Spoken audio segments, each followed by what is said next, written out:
মাদ্রাসা নাম হলো আমার নবী মুস্তাফার দেওয়া। স্কুল নামকরণ করেছে ইংরেজরা, আর মাদ্রাসা এই শব্দটি উচ্চারিত হয়েছে আমার নবী মুস্তাফার নবুয়তি জবান থেকে। তাহলে আপনি যদি মুসলমান প্রকৃতপক্ষেই হন, তাহলে আমার জ্ঞান বলে স্কুলটাকে যতটা লাইক করবেন তার চাইতে বেশি নবীর উম্মত হিসাবে মাদ্রাসাটাতেই লাইক করা উচিত। বুঝতে পারলেন না? আমার কথা শুনতে পাচ্ছেন না? পান না? বুঝতে পাচ্ছেন? ওদিকের একটা বক্স ধাকাম করছে, ধাকামটা বন্ধ করে দাও, ধাকাম যেন না করে। সাউন্ড হবে খুব মিষ্টি, ধাকাম ধাকাম না। এমনিতেই আমরা আবর্জনা যুক্ত খাবার খেয়ে হার্ট পেশেন্ট, আমাদের হার্ট কমজোর, আবার এই বক্সের ধাকাম ধাকামিতে আরো হার্টকে বাড়িয়ে দিল। তাই আসুন এই শিক্ষা প্রতিষ্ঠান থেকে, মাদ্রাসা মানেও শিক্ষা প্রতিষ্ঠান, স্কুল মানেও শিক্ষা প্রতিষ্ঠান, বিদ্যালয় মানে শিক্ষা প্রতিষ্ঠান। বাংলায় বিদ্যালয় বলে, ইংরেজিতে স্কুল বলে, আরবি ভাষাতে মাদ্রাসা বলে।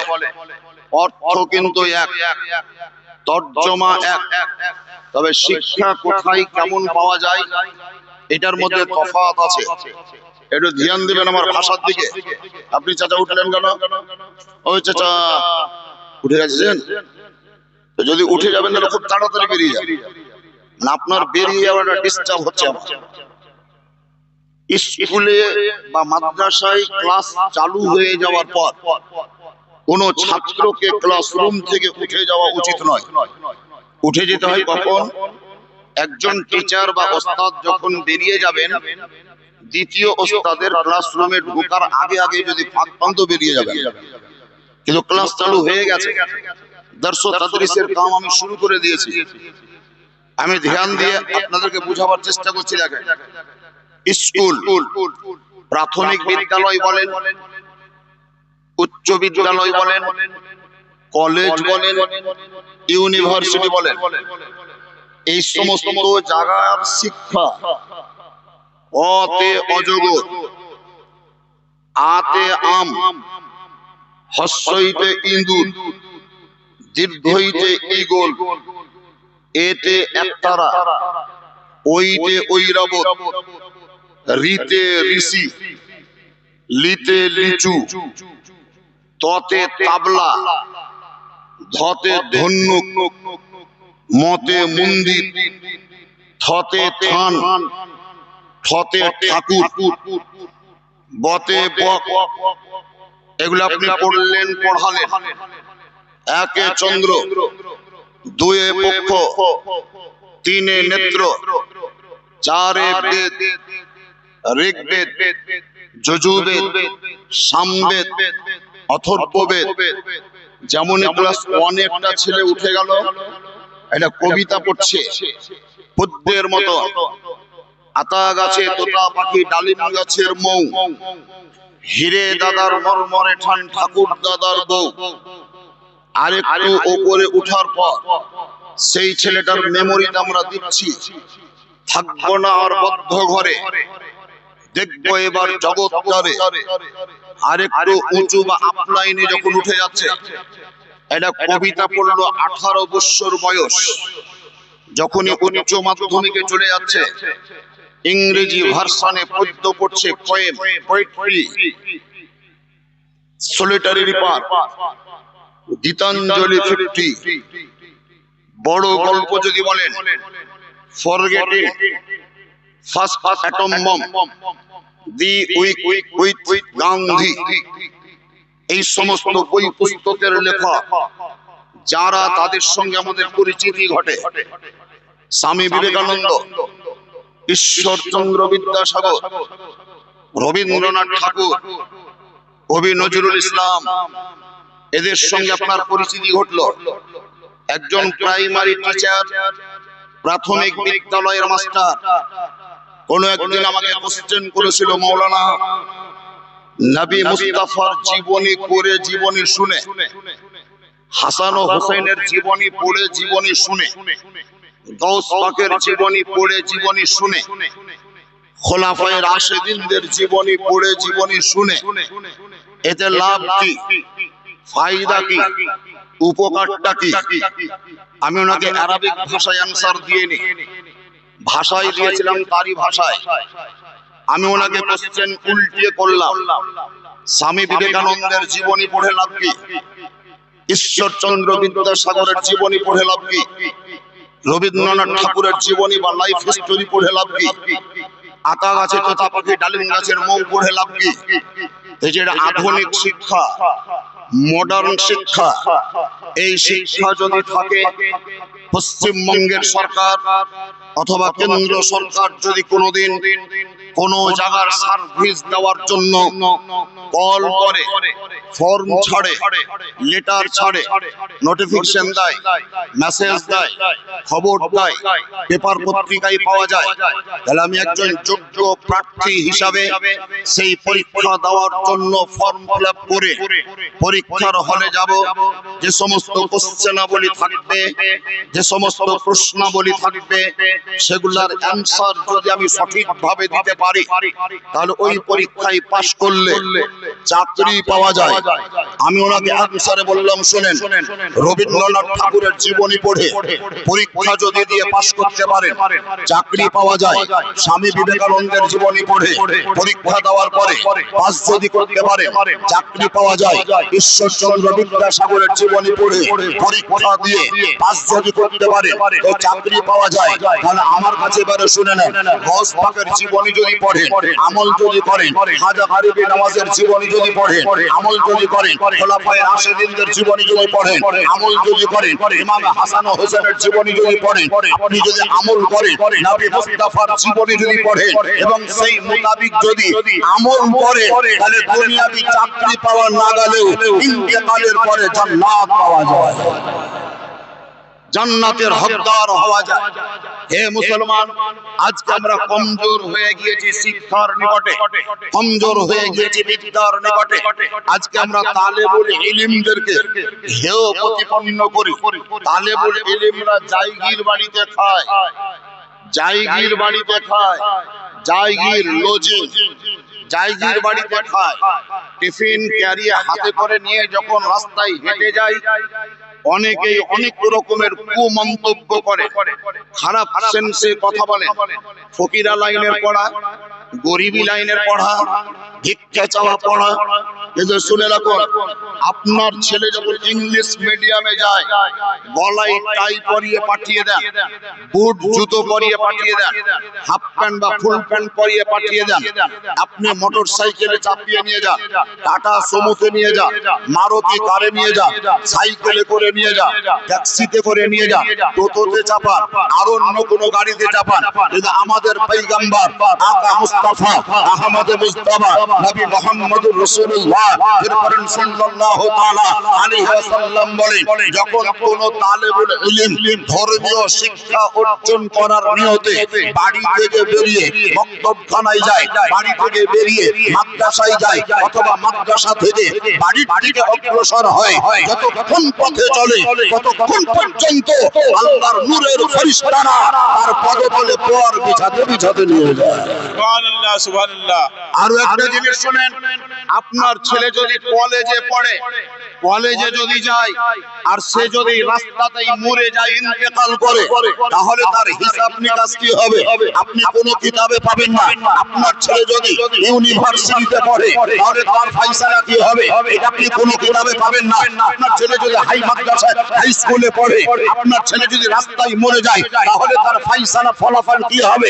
এটা আপনি কোনো কিতাবে পাবেন না। কিন্তু আমার পয়গম্বর বলেছে, তালেবুল ইলম যখন ইলম সংগ্রহ করার পথে থাকে আর সেই পথে যদি ইন্তেকাল করে, তাহলে সেই তালেবুল ইলম হিসাব ছাড়াই বিনা হিসাবে জান্নাতি হয়ে যায়। যেই শিক্ষা মাদ্রাসায় গ্রহণ করলে এত ফজিলত, সেই মাদ্রাসার ছায়াতলে আজকে আপনারা আশ্রয় নিয়েছেন, সেই মাদ্রাসায় আজকে বসে আছেন। সুবহানাল্লাহ।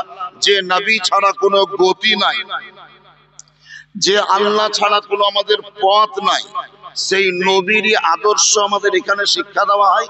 আপনার স্কুলে শিক্ষা দেওয়া হয় কি, আমাদের হাই স্কুলে শিক্ষা দেওয়া হয় চাঁদ কেমন হয়ে আছে, সূর্য কিভাবে উঠছে, মাটির গুণাগুণ কি, গাছের গুণাগুণ কি। মাটিকে চিনবেন আপনি, গাছকে চিনবেন, পতাকাকে চিনবেন, ধুলোবালি চিনবেন, কাপড় চিনবেন, পাথর চিনবেন, মাটির নিচে কি আছে সেটার সঙ্গে আপনার পরিচিতি ঘটবে। কিন্তু মাদ্রাসায় যে শিক্ষা দেওয়া হয় সেই শিক্ষার দ্বারাই আল্লাহ এবং আল্লাহর রসুলের সঙ্গে পরিচিতি ঘটবে। সেই আল্লাহ এবং আল্লাহ রসুলের মহব্বত আপনাদের অন্তরে যেন চলে আসে।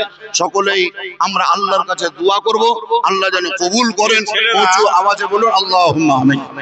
ফাজিলাত আলেমিয়াত 10 তারিখ কারি যারা পাবে, 2:30 থেকে 2:45-র মধ্যে তোমরা স্টেজে সমস্ত হাজির হয়ে যাবা। 2:30 থেকে 2:45-র মধ্যে তোমরা স্টেজে চলে আসবা সমস্ত।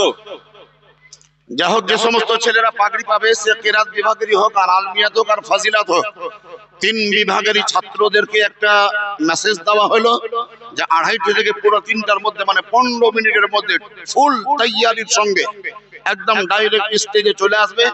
খালা ফুফু মাসি যারা এসছে তাদেরকে তোমরা সতর্ক করে দেবে স্টেজের গুণাতে যেন কেউ না আসে, তোমরাই শুধুমাত্র আসবে। সবাই মিলে একবার উঁচু আওয়াজে বলুন ইয়া রাসূলুল্লাহ, আরো জোরে বলে দিন ইয়া রাসূলুল্লাহ। কোরআন শরীফের আয়াত আল্লাহ তাআলা বলেন ফাসআলু, তোমরা জ্ঞান সঞ্চয় করো, জ্ঞান অর্জন করো। আহলা যিকরে, যাহারা জ্ঞানী মানে আলিম, তাদের কাছ থেকে। ইন কুনতুম লা তা'লামুন, যদি তোমার মধ্যে জ্ঞান না থাকে। বাবাজিরা, আপনি যদি বাড়িতে বিয়ে লাগান 1500, 2000 অথবা 1000 লোকের যদি আইটেম হয়, কতটা চালের রান্না করতে হবে জিজ্ঞাসা যদি করতে হয় তো বাবুর্চিকে জিজ্ঞাসা করে। 2 কূপের বাড়ি যদি করে 1000 ইট লাগবে, 1000 বাড়ি লাগবে, 1000 সাপটার পাথর লাগবে যদি জিজ্ঞাসা করতে হয়, তাহলে আপনি কোন হাটহেড মিস্ত্রিকে জিজ্ঞাসা করেন। আপনি পায়জামা পাঞ্জাবি তৈরি করবে, কমিটার কাপড় লাগবে যদি জিজ্ঞাসা করতে হয়, তাহলে কোন দর্জিকে জিজ্ঞাসা করেন। আপনি সুবহানাল্লাহ একটা প্যান্ডেল করবে, কত ফুটের কাপড় লাগবে যদি জিজ্ঞাসা করতে হয়, তো যে কোনো ডেকোরেটর বা প্যান্ডেল মালিককে জিজ্ঞাসা করেন।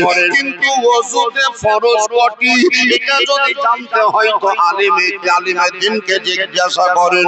গোসলে ফরজ কয়টি যদি জিজ্ঞাসা করতে হয়, আলেমে দ্বীনকে জিজ্ঞাসা করে। নামাজ ফরজ হওয়ার জন্য শর্ত কয়টি এটা যদি জিজ্ঞাসা করতে হয়, আলেমে দ্বীনকে জিজ্ঞাসা করে।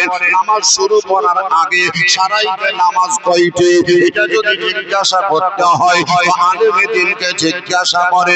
নামাজের ভিতরে ফরজ কয়টি যদি জিজ্ঞাসা করতে হয়, তাহলে আলেমে দ্বীনকে জিজ্ঞাসা করেন। বিবাহ করলে দেনমোহর কত পরিমাণ লাগবে যদি জিজ্ঞাসা করতে হয়, আলেমে দ্বীনকে জিজ্ঞাসা করেন। কবরে প্রশ্ন হলে উত্তর কিভাবে দেওয়া যাবে যদি জিজ্ঞাসা করতে হয়, আলেমে দ্বীনকে জিজ্ঞাসা করেন। নবী ও রাসূলকে ভালোবাসতে হবে কিভাবে যদি জিজ্ঞাসা করতে হয়, আলেমে দ্বীনকে জিজ্ঞাসা করেন। মায়ের শ্রদ্ধা করতে হবে কিভাবে যদি জিজ্ঞাসা করতে হয়, আলেমে দ্বীনকে জিজ্ঞাসা করেন। বাপের তাজিম করতে হয় কিভাবে যদি জিজ্ঞাসা করতে হয়, আপনি আলেমে দ্বীনকে জিজ্ঞাসা করেন। বড়দের শ্রদ্ধা, সমবয়স্কদের ভালোবাসা, ছোটদের স্নেহ কিভাবে করতে হয় এটা যদি জিজ্ঞাসা করতে হয়, আলেমে দ্বীনকে জিজ্ঞাসা করেন। মরার পরে কবরে কি হবে যদি জিজ্ঞাসা করতে হয়, আলেমে দ্বীনকে জিজ্ঞাসা করেন। আসরের প্রান্তরে পরিস্থিতি কি ঘটবে যদি জিজ্ঞাসা করতে হয়, আলেমে দ্বীনকে জিজ্ঞাসা করে। জান্নাত কিভাবে পাওয়া যায়, কোন পথে চললে জান্নাত পাওয়া যাবে এটা যদি জিজ্ঞাসা করতে হয়, আলেমে দ্বীনকে জিজ্ঞাসা করে। বাবাজিরা,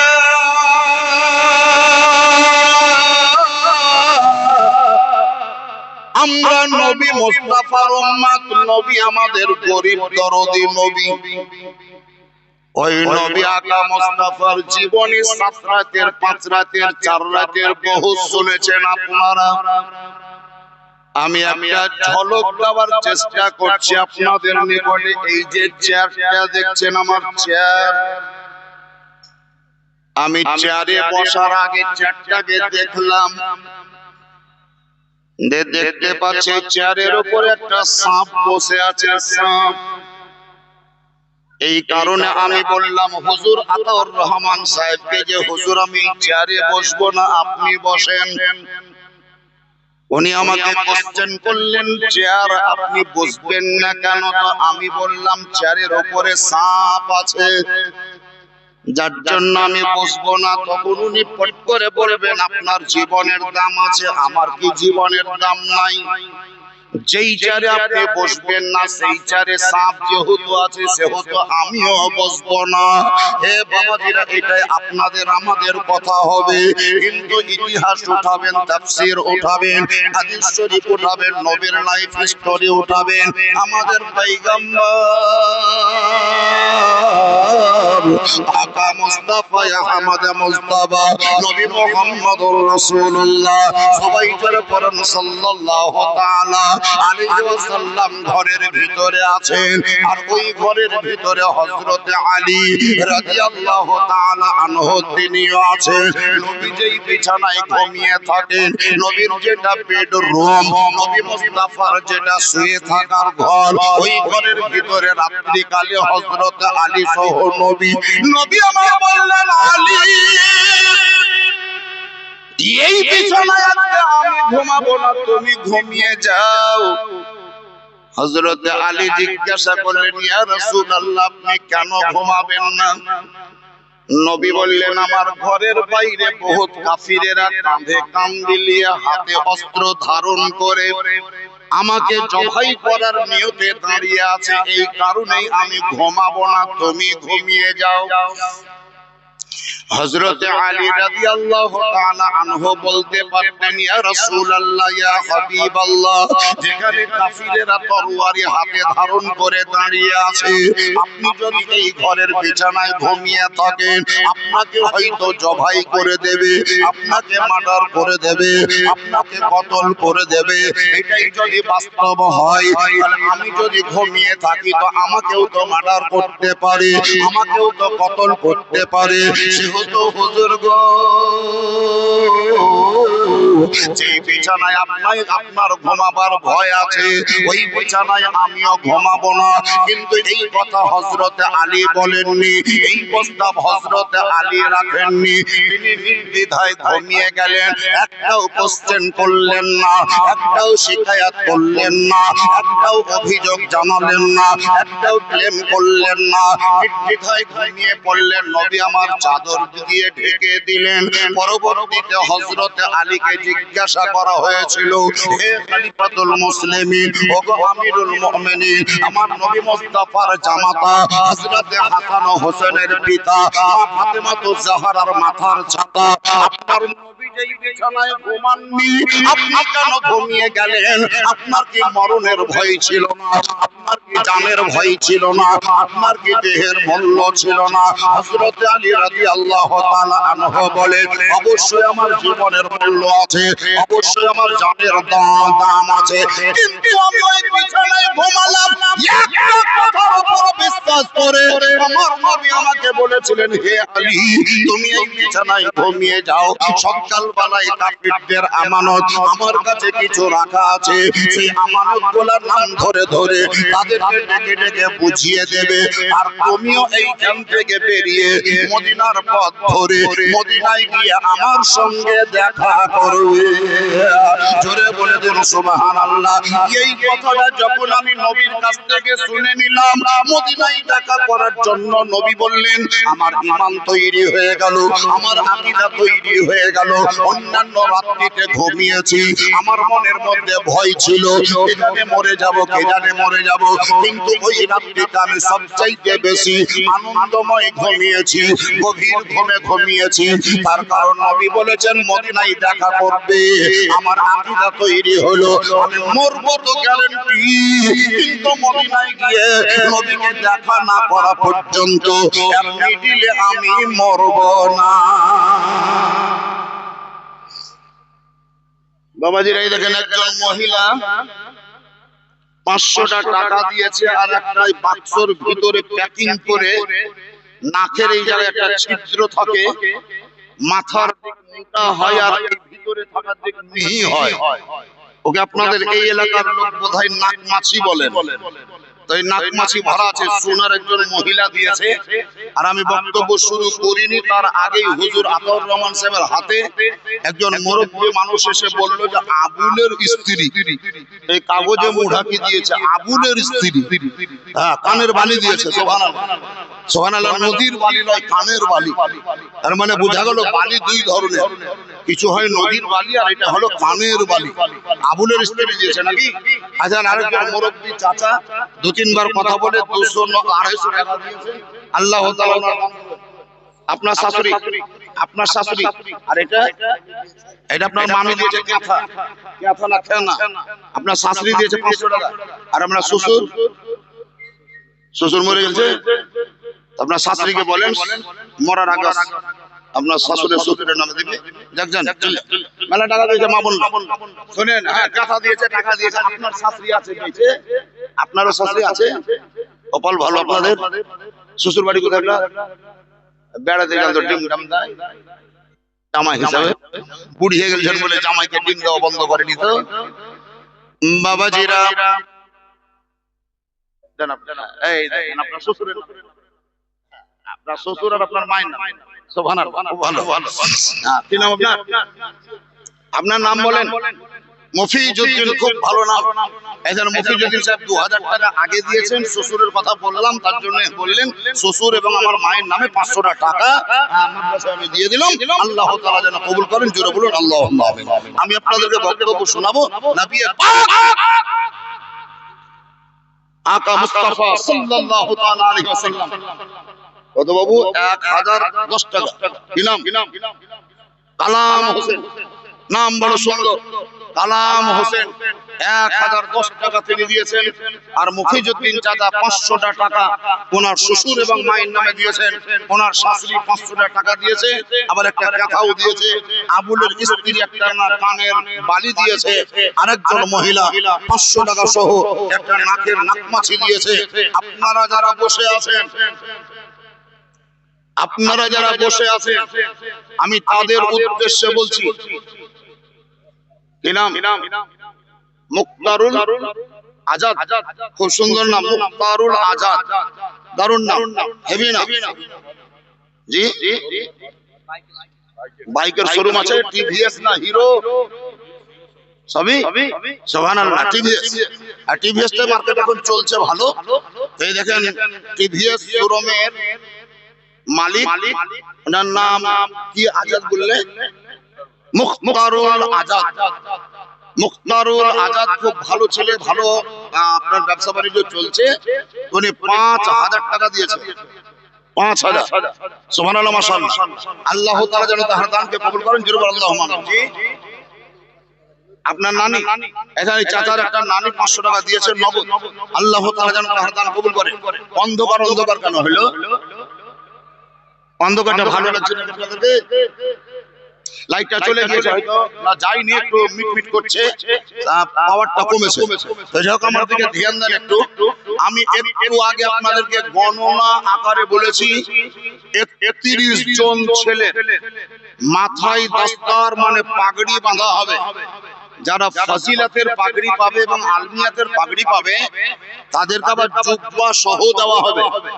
জুব্বা সহ কেরাতের দস্তার হবে। তাদের জুব্বা আছে না নেই আমি জানি না, তবে ফজিলাত এবং আলমিয়াতের জুব্বা সহ দস্তার মানে পাগড়ি যাদের ছেলে।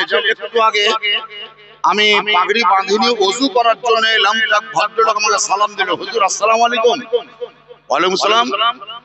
যে আমাদের গ্রামে আপনার দাওয়াত আছে 30 তারিখ। তাহলে আপনাদের গ্রামে আমার দাওয়াত আছে 30 তারিখ। কোন গ্রামে আপনার বাড়ি? তো যে সুলতানপুর। সুলতানপুর বলতে কোন সুলতানপুর? মুর্শিদাবাদ সুলতানপুর। তাহলে মালিপুর সুলতানপুর, ভগবানগোলা থানা। মুর্শিদাবাদের মধ্যে। সেই মুর্শিদাবাদ গ্রামের একটি ছেলে, ওই সুলতানপুর গ্রামের একটি ছেলে মাদ্রাসায় পড়ে, পরে মামার সঙ্গে আমার সাক্ষাৎ। তো ওই সুলতানপুর মাদ্রাসায় জালসা হবে 30শে নভেম্বর। আমার নিমন্ত্রণ আছে বা দাওয়াত আছে, জানে। তো হুজুর আমাদের সুলতানপুর যাবেন না? আপনাদের এই কদমতলী গ্রামের নসিব দেখেন, গ্রাম দেখে অত দূরের ছেলে আপনাদের এখানে আসেনি।